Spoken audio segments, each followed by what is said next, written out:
Welcome to the program of the Hearts of the Holy Family. I'm your host, Yves, and today we're going to be talking with Dr. Paul Pierce, a clinical psychologist, and his wife, Patty Pierce.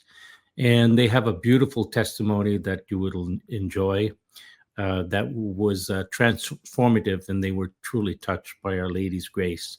There was always tension between Darren and Nicole because Darren was sort of the crown prince, and before he could even establish his princehood, another child came along. It wasn't really until Darren had just graduated college, and he was heading to San Francisco. His older sister was out there, and so he had a place to stay. And Nicole decided she was kind of lost. She was kind of looking for her pathway in life. And so she said, I'd like to go. And so they had this little sports car, little Mazda, one of the first RX-7s. And it wasn't older than the hills, but it was getting close. And but they went across country, stopping at the homes of kids they'd known when they worked on the Cape, when they were in college. They'd work on the Cape in the summertime, earning money to defray the costs of college. At one point, we had all four in college at once. I had suggested to my patients that they just write to the college and send their checks, but they didn't want to do that. So, but we had to take out a lot of loans, and we remortgaged the house, etc. Anyway, they stopped in Philadelphia to a place where one of the people they'd worked with was living, and they had just come back from Medjugorje, and he was full of zeal. And he gave them several books, not the least of which was Wayne Weibel's book on Medjugorje. That's Exhibit A. Yeah. There it is. Yes. So anyway, a long story short, they had a conversion experience going across country. And by the time they got to San Francisco, they were much closer. Yeah, but they read the book all the way across. They read the book to each other. Wow. One would drive, the other one would read, back and forth. And so, as I said, not to belabor it, Darren was tending bar. The bar closed at midnight. And so he gave me a call at midnight because he was very interested in Medjugorje too. And having worked with this young man. Anyway, long story short, I got a call at 3 a.m, our time, and I shook the cobwebs out of my head because as a doc, you're on call anyway. And I was ready for an emergency room or something, and it was Darren. He said, "Dad." "Yes, Darren." "You're not going to go to Medjugorje?" "No, Darren, I'm not." "Yes, I'm not going." And he said, "Read Wayne Weibel's book." "Love you, Dad." Click. So then I was finally awake, and I thought, that's interesting.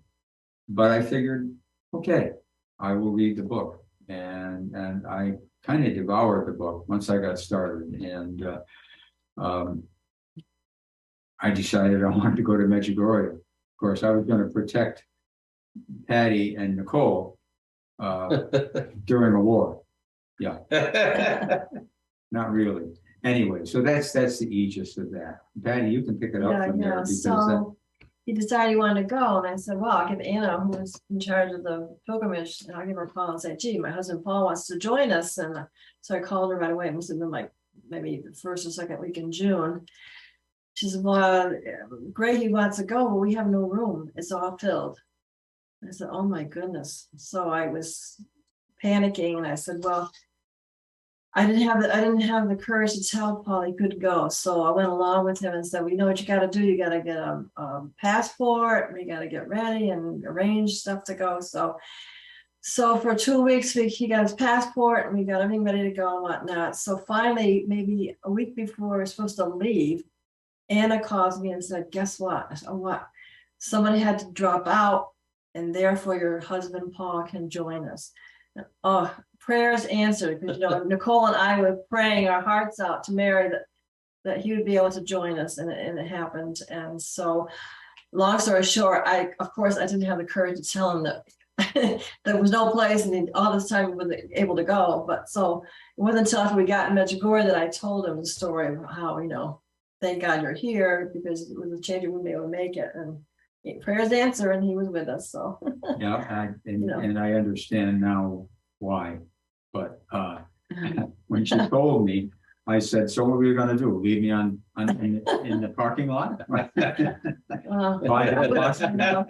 wouldn't have to tell you before that, but anyways, it turned out, everything worked out, and God was good, and Mary provided the opportunity, which is wonderful. You see, there's obstacles that happen, but at the same time, Our Lady was guiding you. She certainly was. Touching you with her peace. Yeah. And then you were there. Yeah, we were there. Yeah. The funny thing is, we're on the way from Split, where we had landed in the base of Yugoslavia. We had to drive like a 3-hour bus trip up from the shore up to the city. And what was I going to say? Well, it was a long, circuitous route. Yeah, it was a long route, and it was during the war, so there was soldiers all over the place. Every checkpoint there was, they'd come on the bus and they would check everybody out, and passports and all that kind of stuff. It was kind of a hairy situation to be going into, which you had no idea. I'd never been into a war zone area like that before. It's very hard to experience what we did, but. Anyways. Well, but along the way, the pilgrims, there were about, I don't know, 50 pilgrims. Maybe? Yeah, about 50 of us. Yeah. And I know on the way, the bus stop, remember on the way, people on the bus said, oh, look at the sun is shaking around, it's doing all this great dancing in the sky. So the bus driver stopped the bus. And of course, at that time, you're so skeptical. You don't want any part of it. Yeah, they're crazy. I was very skeptical. So everybody got off the bus to see the sun, going around the sky and vibrating and all that kind of stuff. So I stayed on the bus because I didn't want to make him feel bad. So I stayed on the bus. I didn't see it, but Nicole and everybody saw the sun dance in the sky. It was on the way, and so it was one thing he missed. I missed, of course. Well, what I said to her was, when I get back to the States, I'm going to try to formulate an antipsychotic in an aerosol spray, so I can spray the bus, spray the folks. I really thought they were loony. Yeah. But anyways, it's just things you experience on the way over, and people are skeptical. And that's one of the miracles of Medjugorje, right? It is. Along with the scent of roses. Oh, definitely. The roses you smell, especially you smelled them a lot when we got back.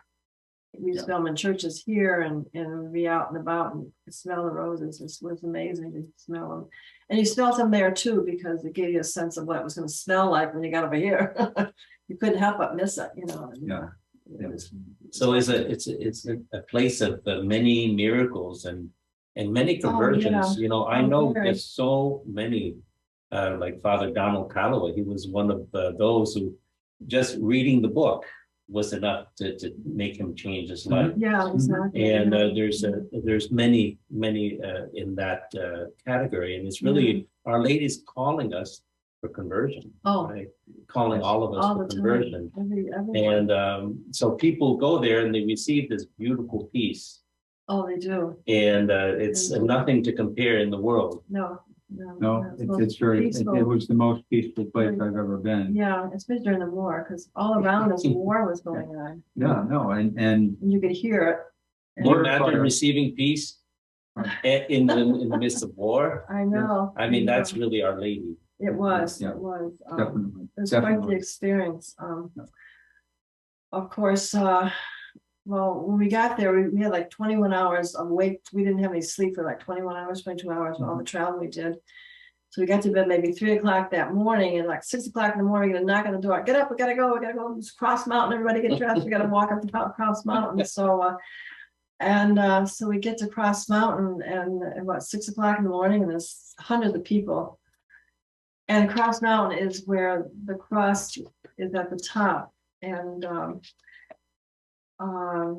all the way up, it's probably took us maybe almost hour and a half, 2 hours to climb it because it's full of rocks. There's no path. You just climb over one rock onto another rock. So that's exhibit B. Yeah. Exhibit B. And we passed a man who was in wasn't really a wheelchair, but people were carrying him up the He was in a chair. carrying him up this path. And but there's other people we remember seeing that, like all elderly people who couldn't walk around on That's the street. exhibit E. They were able to make the mountain, go up this horrible rocky. You can see the people in their wheelchairs and see there's a guy right being there in the carried. wheelchair. Right. And the And rocky that's path. just it was all rock. And it was beautiful about on the way up, there was beautiful Station of the Cross made out of bronze, beautiful. All the way up with statues of bronzes of the way of the cross. It was really magnificent to see. And the cross, the top of the hill was built in 1933 to commemorate Christ's age. So that's been there since 1933 and still standing, of course. Mm-hmm.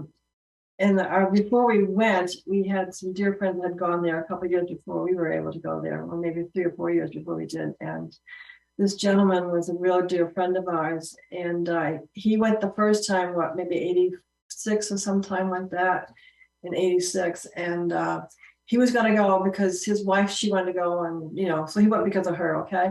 But he took his fishing reel, and he was going to go fishing, and she was there one day, and he was going to leave, and she'd leave her there for a week, and he was going to go off to his fishing and whatever.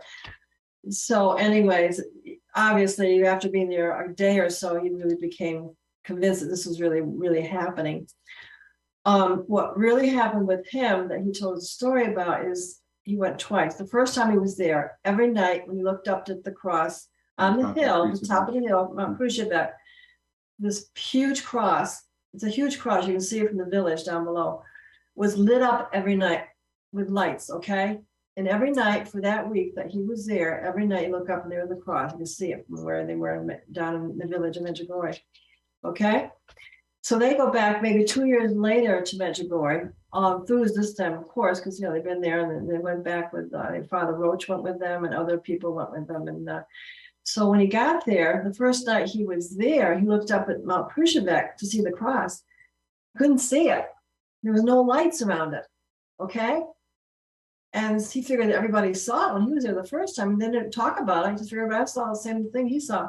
So the second time they were there visiting, he asked somebody, well, what's wrong with the cross? How come it's not lit up? They said, well, gee, what do you mean the cross isn't lit up? Well, when I was here 2 years ago, the cross was lit up beautifully every night. You could see it from where we would. And what happened? Where is it lit up now? They said, the fellow said, well, it never was lit up.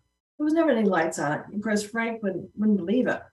So he said, well, you got to go. I'll take you up and show you. So he went up the next day in Medjugorje there, and this fellow took him around and showed him the cross. There were no lines, no lights, no wires to show that there had been wires there, nothing to prove that there was ever a light on this cross.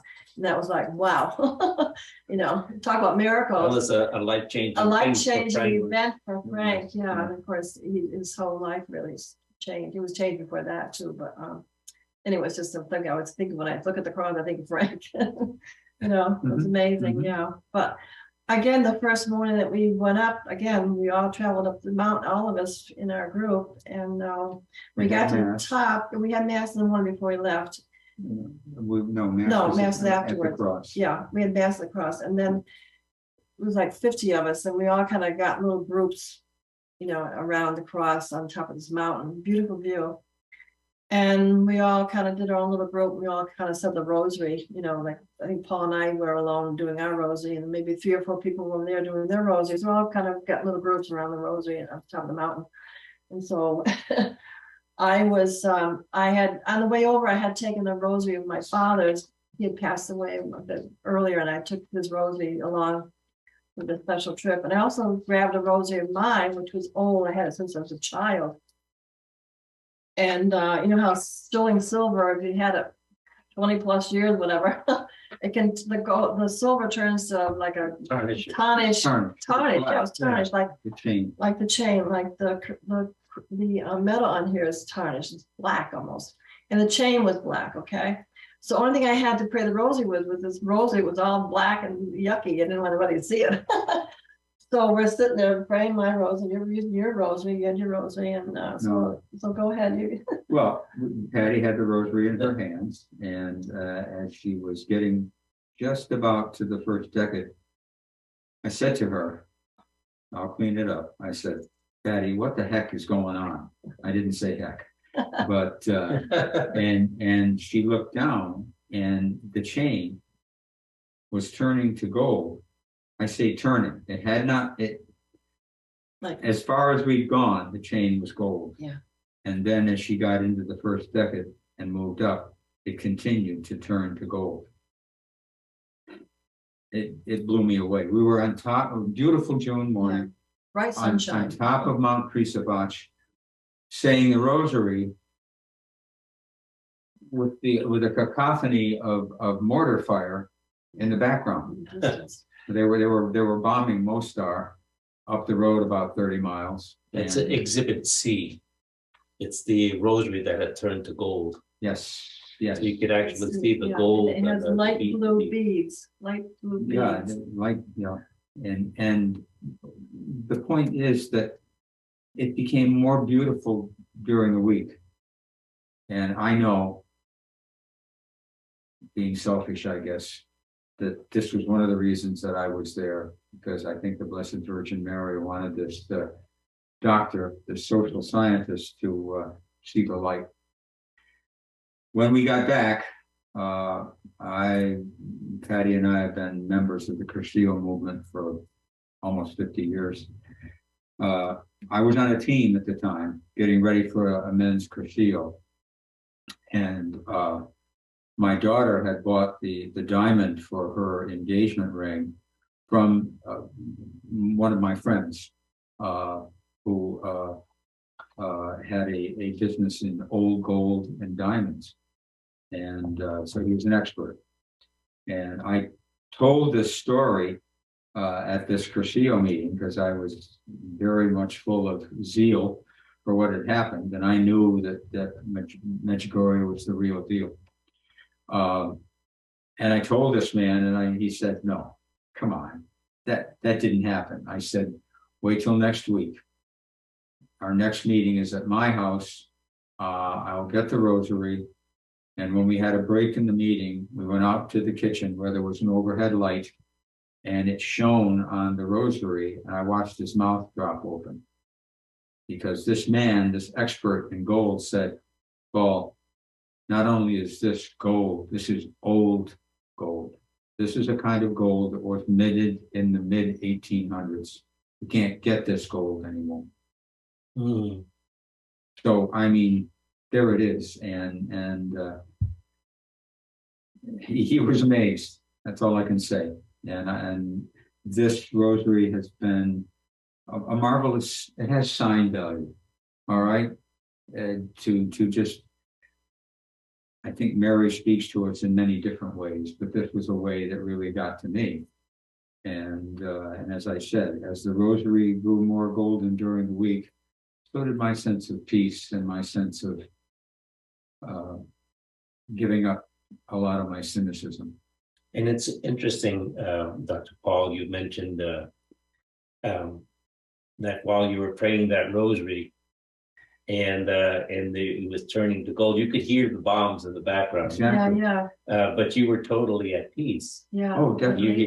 That peace, you were touched by Our Lady's peace. Yes. That really struck me, because just the hearing bombs should a little destroy your peace a little bit. Yeah, or a lot. But this miracle was really powerful. Yeah, and there's a lot of symbolism, when you think of the rosary turning to gold,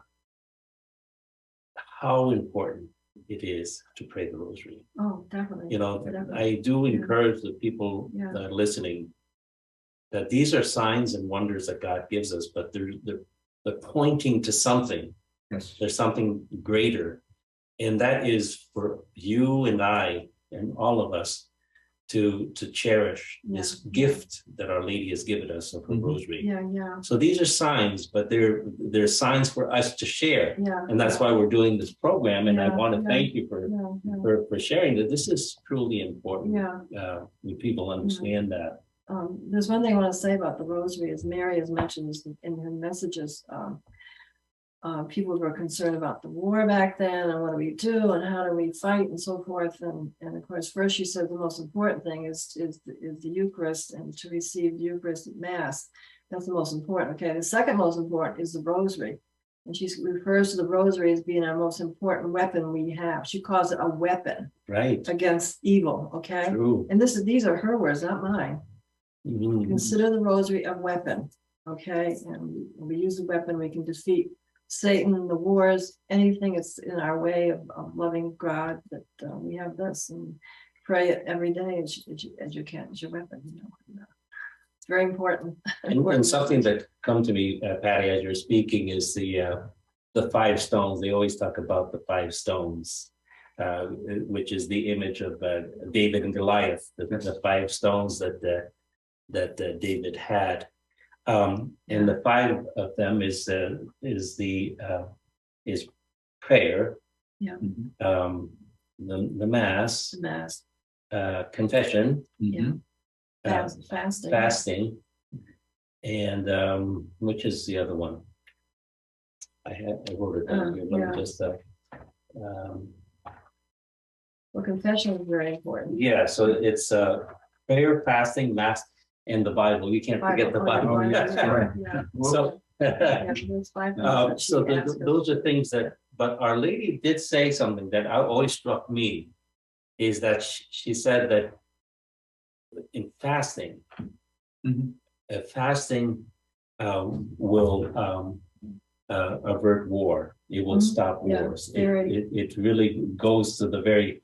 And so Our Lady's asking us to fast. So the rosary, fasting 2 days a week. 2 days, Wednesdays and Fridays.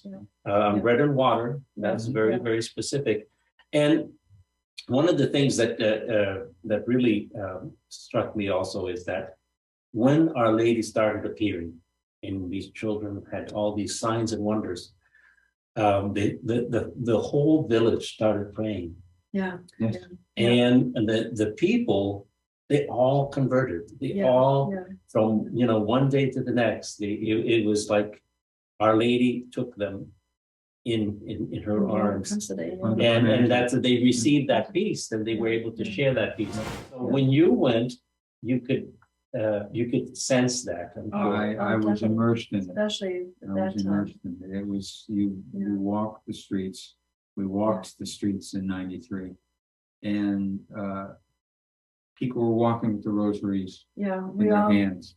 And by the second day, everybody had the rosary around their neck. Everybody. Like the pilgrims that went with you. Right. Everybody was wearing the rosary around their neck all the time. Amen. Really. And when they come back, people wear it. My son still wears his around his neck. Darren. Sure. And so it wasn't unusual to see that. Yes. It was amazing. And one of the things too is that Medjugorje, Our Lady, she wants everyone to be close to her son. It's this call to conversion. And to bring that peace wherever we go. Because a lot of people, we have divisions in our homes. We have divisions in the church, and the problem is we don't put God first. And so that's the important thing, and also it's understanding the issue of the atheistic mentality of our world today. Because Our Lady came to bring us faith, to help us along the way for the conversion. And really, the enemy is atheism. She mentioned it very, very several times as well. And we see that in our society today. And her latest messages coming from Mariana now. Mariana receives a message from her once a month on the 2nd of each month. And the last couple of 3 that she's given, Mary has mentioned Satan. he mentions the name, Satan is trying to take over your lives, doing this and that. Mhm. So most recently, I mean, I don't read all her messages all the time, but of late, she mentioned Satan is the primary evil that's trying to take us over. It's really, but we can fight him with our rosary and what we're trying to do, And mass. and mass is so important, and the Yes. Eucharist, Yeah. doing when we were in Medjugorje, they had adoration, which is really brought that out more. This is back in 12th anniversary when adoration wasn't a big deal back then. When you did talk about it, we went back to our parish, and we ended up having adoration at least once a week, in our parish. And I know the parish in Greenfield with Larry has it all the time now. And other parishes. And that was a fruits of the And the visit to Medjugorje. to Medjugorje, so Larry Yeah. Filio Yeah. and Mhm. Mhm. So certain churches at least have adoration at least once a week, or some have had it 24/7, like St. Francis in Belchtown when we were there, and they had it 24/7. just look at the fruits of that. And that's it, yeah. And you think that this is 29 years ago, 1993. Yeah, and 29 years, it's still going on. still going These, on, St. Francis and yeah, Greenfield these and- places of adoration Yeah. because of Our Lady's Yeah. call Yeah, to have Eucharistic adoration, yeah, it's so important. Mass, Yeah, Rosary. Yeah, so this is that's truly important. And the other aspect, did you see the lines of people with the confession? Yes. yeah, there was a lot of priests there that when we were there, must have been like 50 priests, I don't know. Yes. A lot of priests, okay? And they all had their chair outside around the church of St. James in the grounds, and they all had a little spot with a chair, Mhm. and everybody's going to confession, most of the day. They weren't just there for an hour, like 1 to 3. They were there all the time, And it was nice when they had the masses, all the priests would be on the altar too behind, all celebrated at the same time. Mhm. And what was nice about there is it had, because the different people from all over the world were there, they had different masses for different languages.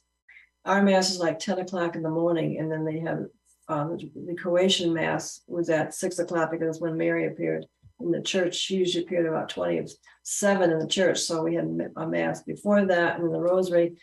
And then she would appear up in the choir loft of the church at that time we were there. But anyway, the point being is they always had Italian mass, they had, different languages that were also. Should think of Exhibit D for the picture of the church and Our Lady. So that's the center point of Yeah, the St. James. St. James Church and Our Lady of Medjugorje, her hands extended for us to receive the peace that she wants everyone. And Our Lady is bringing us to Jesus. That's her role. That's her role, yeah. Her role. She wants us to bring us to Jesus. She's our mother. She's been given to us by Jesus at the foot of the cross, and she has this concern for all of us. Our Lady's appeared. This is 41 years. I know. Yeah. I remember hearing about it. I was 21 years old. The apparition started. I was not even quite 20 years old in 1981. 81, yeah. And so this has been very close to me for all these Almost years, a year. and you say, well, okay, I've never been to Medjugorje. I've come close to going twice last year, and there's been obstacles, but I do feel in my heart that Our Lady is calling us, and calling, like you were called very specially to go there, and it's helped in your ministry. It's helped even in your profession, I'm sure, as a psychiatrist, and being able to help people. It's true. I actually, my subspecialty for over 50 years now has been working with priests and religious. And so I work with different orders with the Diocese of Springfield, and it's been very gratifying. I'm a convert to Catholicism. I converted when our first child was born because I remembered that Father Patrick Peyton had said the family that prays together stays together. And my parents were divorced. And I didn't want that to happen to our family. And so I've been a Catholic for a lot longer than I was a Protestant. So, Yes. yeah. But Our Lady solidified many of Yes. of all of your faith journey, you could say. Our Lady is solidified, and that's the beauty. So one of the things I do recommend all of you, all the people that are listening today, is start practicing the 5 stones. Start Yeah. praying. Pray more. Pray the Rosary. Yeah. If you don't know how to pray, we could give you the information. Sure. How to pray the Rosary. We'd be glad to send you a Rosary. This is important. If Mrs. Pierce's rose returned to gold, it's because it's precious. Yeah. It's precious. So the gold is just a symbol. Mm. The Rosary itself is heavenly. It brings us. It's the chains that bring us to heaven. Yeah. So all of these things, learn more about what God is calling you to do. And, there's Wayne Weibel. You listen to these converts Yeah, boy. that through Medjugorje, Yeah. they were Protestants. Yeah, They he were, was. some of them were atheists, Yeah. or New Age. Yeah. There's a woman that I know, a very dear woman that I know, that she converted. She just went there out of curiosity. Yeah. And had this amazing conversion experience, and she became a Catholic very shortly afterwards. Yeah. And so the work of Our Lady is holy work, because she wants everyone to go to heaven. Yeah. And that's what she said Yeah. at Medjugorje. Everybody, not just Catholics. People pray. She wants everyone. So you get started, right? You start with rosaries, you start with prayers. One of the things I always ask the people, ask God for a sign. God is very generous for those who are seeking, because our Lord said, seek and you shall find. Yeah. So if you truly ask our Lord, and I found very beautiful the persistence of your son at 3 o'clock in the morning. I don't know what I would do if my son would call at 3 o'clock in the morning. We probably, it would be something like get me out of jail or something like that. But no, well, it's true. Yeah. But calling you to read and to experience what he received in his heart, he wanted to share with his dad. And now his dad is giving praise to Our Lady and his work. And he did get to go the following January. Yes. We went in June. Yeah, he went in January with a Roman Catholic priest. And alone, just he and the priest went alone and met Mick over there. Mick took him around and went behind the enemy lines and all that kind of stuff. He had quite experience, but so anyways, it was a great experience. That's why when he came back, he wears this, rosary too. So I want Exhibit F so that we could show this young couple on top of the mountain. A long time ago. And you can you see the ravages of time. You see Patty with her rosary that had just turned to gold in her hands. This is everyone has a journey. Yes. But some of these journeys bring us are bringing us to heaven, really. Yeah, definitely. And God is counting on all of us to shine that light, the light of her peace. Yeah. And that's one of the things, like I've heard so many testimonies, and the two things that come to me when people talk about Medjugorje is the love that the people have. Oh, that's amazing. And the peace and the joy that they have. That comes from God. Yeah. It's not something that you can say, I want peace today, or I want love. No, it's something that comes interiorly, and then you could shine that love to others. Yeah. And so as you know, many people that are listening to this program, they're not necessarily Catholic. No. But Our Lady didn't come just for Catholics. No, he didn't. She came for everyone. Everybody. She came for you. She's the mother of everyone who's ever lived or living now or will live. She's the mother of everybody. And we think we love our children. She loves our children more than we do. Yes. She says that, you know. Yes. We pray for our children and whoever else is close to us for their conversion or whatever. And, you know, I pray that she's gonna answer our prayers. Yeah, there's a priest that I know, and he said it's in the book of Saint Louis de Montfort, and Yeah, Saint Louis de Montfort says that Mary is more our mother yeah. than our own mothers. Yeah. Yeah, so it's something to Yeah. think about. Our Lady Yeah. who bore the child Jesus in her womb, Yeah. that has us in mind, all of us, loves us more than our moms do. Yeah. And Yeah. you know, my mom she was a saint. She was a very holy woman. But Our Lady loves, and my mom wouldn't be jealous at all because she loves the Blessed Mother more. You know, Yeah. she knew that Our Lady loved her so much as well. Yeah. So this is the family. This is the program of the Hearts of the Holy Family, because it's all in the heart, right? Yes. Our Lady loves us with all her heart. Everyone, without exception. Our Lord opened his heart, and his heart was pierced so that the blood could flow, so that you and I could be saved, could open the doors. That we were purchased by his blood. That's what the gospel says. Yeah. And Saint Joseph, well, he was the first to receive the two hearts Yeah. of Jesus and Mary. So his heart is filled with that love of Jesus and Mary. So that's why we promote this in the program of the Hearts of the Holy Family. Please share this with others. These testimonies are important. People need to hear about it.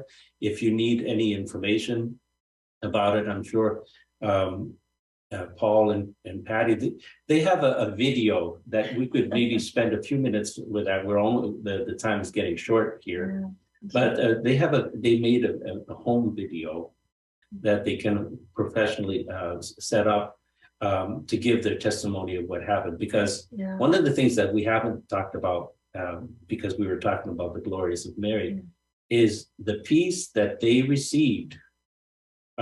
They brought it to the war zone.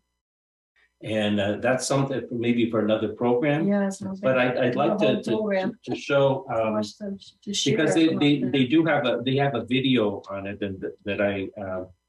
that I'm looking to promote. And let's see if I can find the exhibit.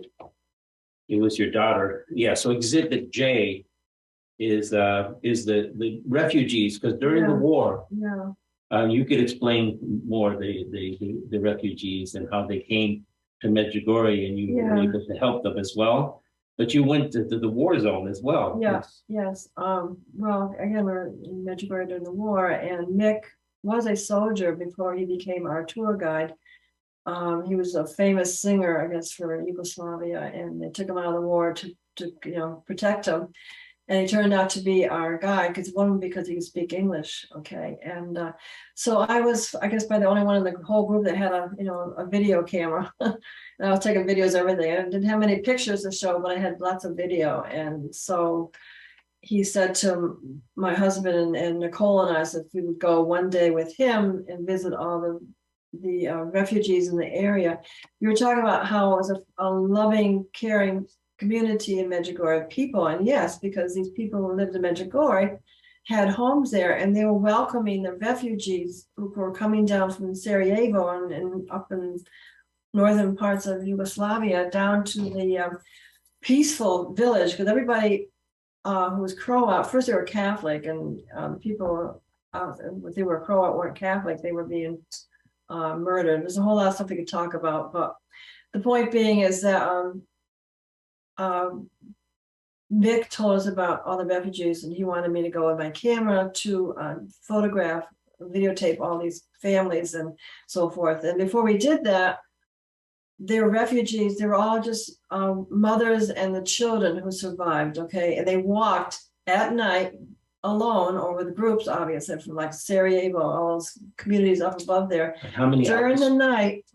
Hours during the night, so nobody would see them walking towards Medjugorje, where it was supposed to be a safe place to go, okay? So the point being, we knew that these people, these mothers and children didn't have clothing, had nothing. They just had what they had, what they're wearing on it their backs. on their backs.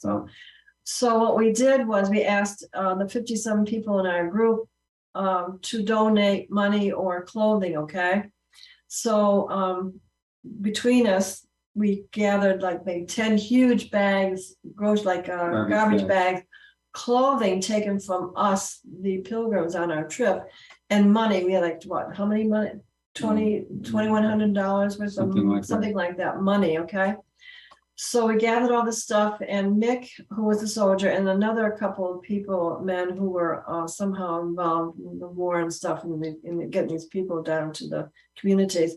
We went with them and went around and visited all these refugees, the mothers, the daughter, and the children at these different homes, and gave out, like you see the picture there, clothing to each one, and money to some of them, and they were hurting, okay, because the husbands and the sons, whatever, were kept by the Muslims up there. They were missing. And too. they were missing. Taken away. They were taken away, assuming that they were probably killed, okay? So anyways, we did that. And to make a long story short, we took the video, and we had our brother, Paul's brother, incised and edited a video for us to show. And our plan was to take that video and show what was really going on in Yugoslavia, because no one here was getting the truth of what was going on over there, okay? So we want to get the truth out to our country here. And at the time, Clinton was the president. And so we got the video together, got it edited with everything intact, and we took it to produce. And we took it to a dear friend of ours who was directing the NBC Nightly News at the time, okay? A dear friend of ours, was still a friend of his today, okay? And he was director of the NBC Nightly News. And we thought, wow, we'll get it to Julian and he will get it on the show, NBC Nightly News. So we got it all together, got it to him, and they wanted no part of it, okay? That was the power that was. And so, you see, just like in Ukraine, yeah, what's the going on? the narrative has to be according to the dictates of those who are producing the war. People And unfortunately, it didn't fit the dictates that the narrative that they wanted. So they shelved it, and yet it's a document. I think it's important. It's very powerful. That's why this is important today for us to have witnessed that back then, and to know what we were told here and what was really going on over there. Mm-hmm. And what's going on in Ukraine over there now, and what we're being told here. It's almost parallel sequence of what's went on there, what's going on now, These are weapons. Media has become a weapon of war. It is. And it's very heartbreaking. And but what we're talking about here is peace. Yeah, well, that's one of the things I just wanted to mention, because I know we were running short, but and you probably have to hold your thought. One of the things is that you were on a mission of peace. Yeah. And so you received something from Our Lady. And even before leaving Medjugorje, you were already wanting to share that peace and charity and that love that God. We did. So it's like the message of Our Lady, when she received Jesus in her womb. The first thing she went to visit her cousin Elizabeth to help, right? So that is really the Christian message, and that's what God prompted you to do that, And so this is something that's important. We want to bring peace to the world, and it starts with me. And we need to ask Our Lady for that gift of peace. Indeed. So when we came back, we had started organizing peace masses at different parishes in the diocese, and we organized that, and we met once a month in different churches in our diocese, and during those people brought clothing and whatnot to contribute. We sent stuff over to Yugoslavia after that too, and so the peace masses were important. We had different priests who were involved, having gone to Medjugorje, or the priests were here, would do the homilies and stuff. It was very moving for people who didn't know what was going on. And was our way of promoting the rosary and peace Mhm. and mass here, to what we could do here Sure. to, get rid of the war and whatnot. So one of the things that comes to me, Patty, when you're saying that, is that you were contributing to Our Lady's message. Yeah, trying to, Our Lady Queen of Peace, yeah, and you exactly. were That's what she you were was. bringing it here. Trying to. You were establishing it Trying to here. make people aware of what we could Exactly, do here. yeah. and what we needed I to know do. that we were out of time Oh. right now. I really feel bad about that because I think we could share more, but we'll keep some for another time because I would love to be able to see that video. Because you look at the video and I saw it, it's like you're seeing what's happening in Ukraine right now. Exactly. It's frightening. The damage and the horror of war. And this is the results of sin. Yeah. And that's why Our Lady wants us to convert. So I want to thank everyone for listening. I want to thank Dr. Paul Pierce and Patty for being my host today and on the show. And we'll please pray that this message continues to spread throughout the world. Thank you for this time to be with you. It's been an honor and a privilege to share with everyone. Thank you. Thank you. And God bless everyone. God bless everyone.